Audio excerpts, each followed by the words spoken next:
So now let's see how we can apply a stained glass effect inside of Corel Draw. So in order to go ahead and apply the stained glass effect, you need to go around onto the effects menu right here and then go around over here onto creative right here. So once you go ahead and do that, you can see that stained glass is an option, and then immediately you can see that stained glass effect is applied. Now over here in the parameters section, you can go ahead and change the size of the stained glass right here and change around the light intensity of the stained glass as well. So you can increase it out to make it bright or make it dark as well.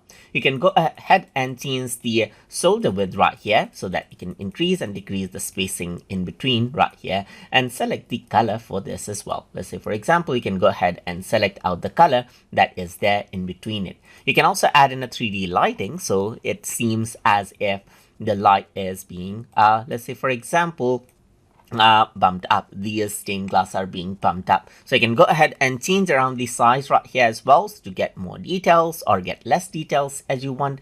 And this is what you have, as you can see. And that is how you can apply the stained glass effect inside of Corel Draw, inside of images. So I hope you guys learned something as always. And as always, please like, comment, share, and subscribe.